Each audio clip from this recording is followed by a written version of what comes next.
All right, I'm going to show you how I disassemble a Laseractive. So you probably have already taken off the Mylar sheet and the 4 screws that accompany this. So you can set that this way, unplug this RF cable, and then carefully remove these ribbon connectors and disconnect all of these cables.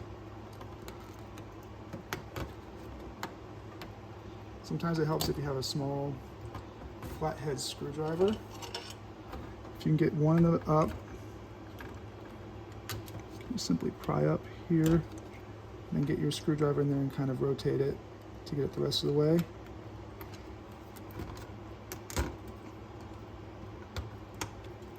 But some of them you can just use your fingers to do. These larger ones are more difficult.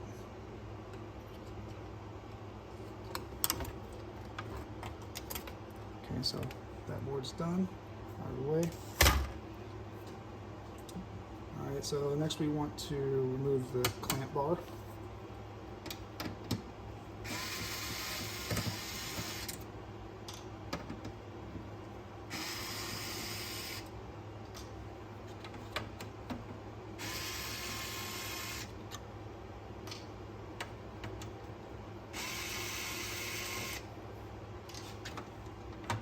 Set that aside.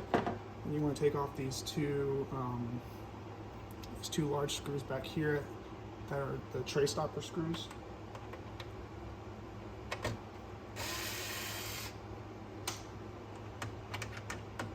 And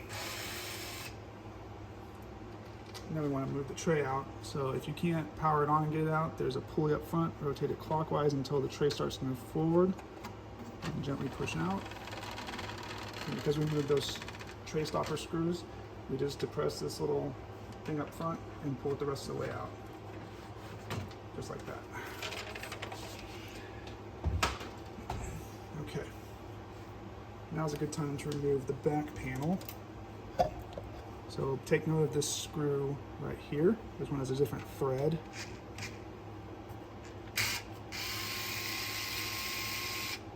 It's got a narrower thread. And the rest of them are all the same as the rest of the screws in the case.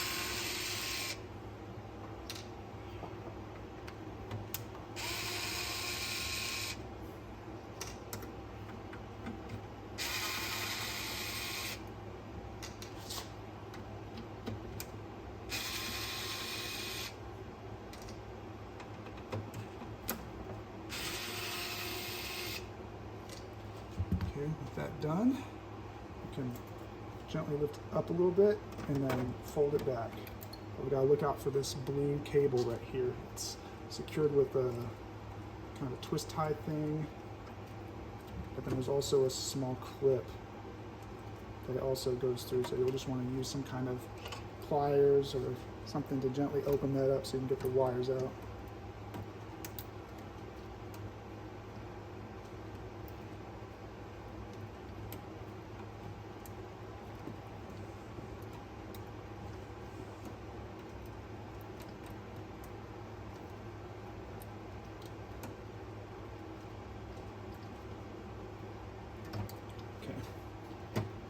Again, down here we have the same 3 type of wire trap connectors, so get your flathead screwdriver or however you want to do it.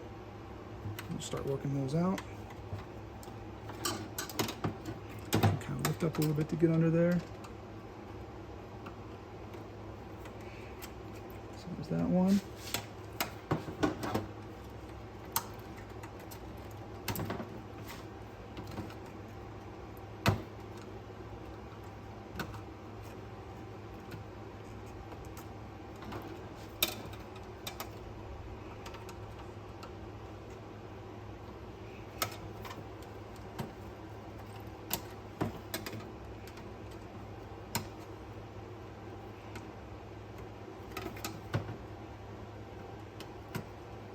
Okay, so I can set this aside for the time being.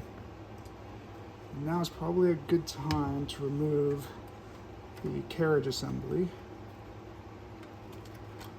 So we can disconnect that bundle of blue wires there, and also disconnect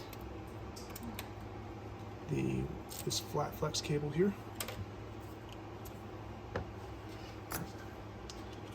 You also need to disconnect the spindle motor cable here. And then up here is the loading switch sensor board. Take note on these little ribbon cables. The red stripe should match up with the pin 1 indicator. Okay, so with flex cable, this is the carriage motor cable, the loading motor cable, and the spindle motor cable. We can adjust the force screw, so there's going to be 2 right here.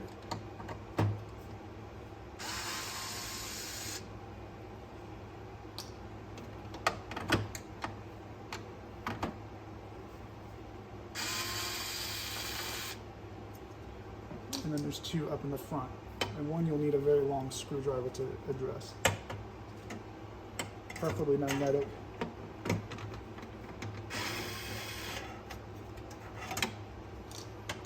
So through this hole here, you can access this last one. But you're kind of blind.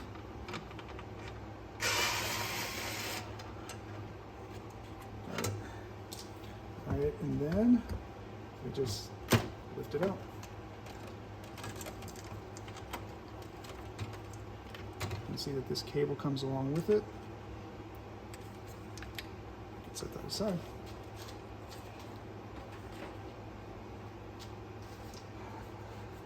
Let's see now. Logically speaking, the controller board or cont board should be next. So we'll go ahead and remove these screws.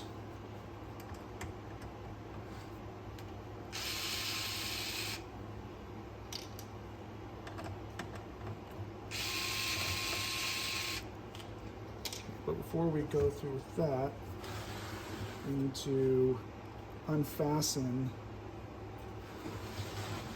these wire restraints. So let's just do that.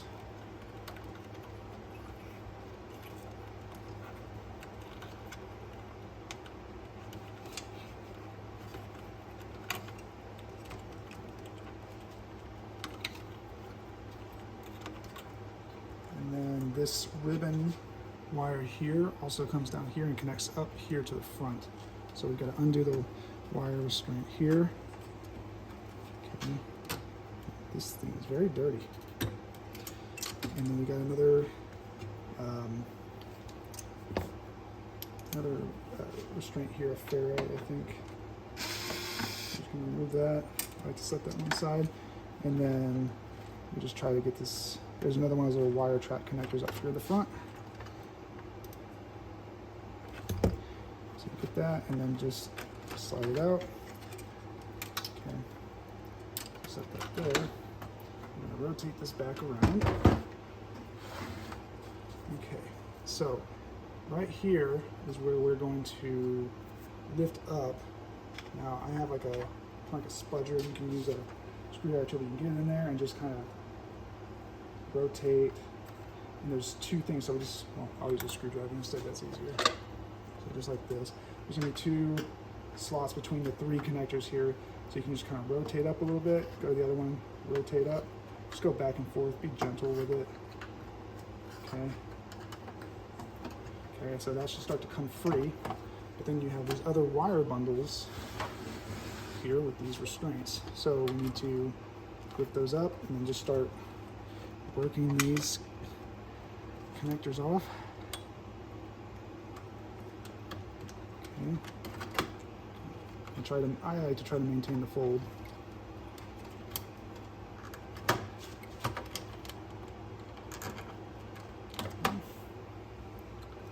That one and the last one. Okay, so then that board just comes out like that. All right, so we'll go ahead and take the focus tracking servo board out. So we can disconnect these RF cables here. Doesn't matter which way they go, but I like to keep it the direction the factory originally had it. And then this one connects to the interface board below. And so we'll want to disconnect the power ribbon here. Just my screwdriver. So that goes straight to the power supply. This one's a little bit more challenging. Be careful because this board is flimsy.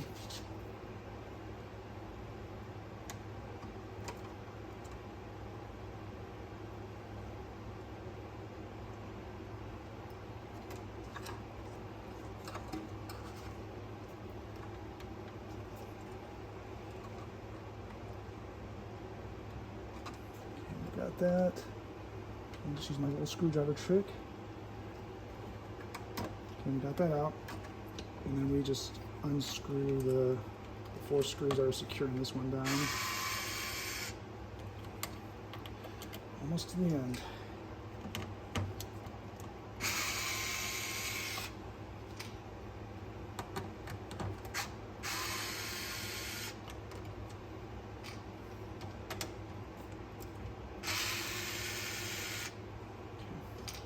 And this should just come right out.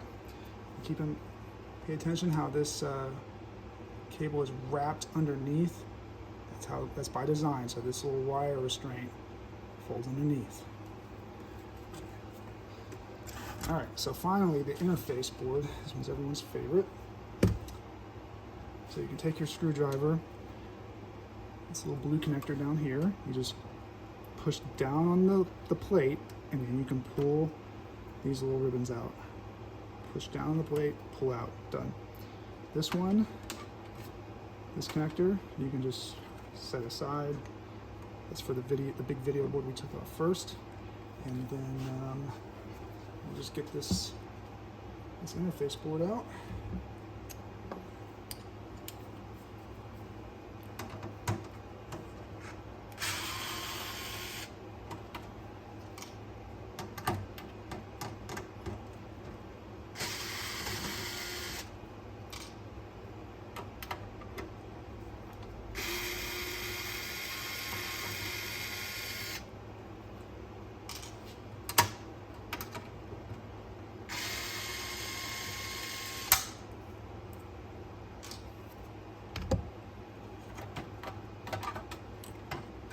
Again, just disconnect this one from the power supply.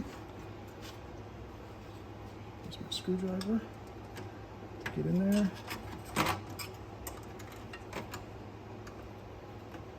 Wiggle, wiggle. There we go. You can set this one aside. That's it. And then this is the main board up front. I usually just put some tape over the buttons, unscrew this and pull it out just far enough that I can replace the capacitor. I don't take this out or take the front face off. So that's it. Hope you found this useful.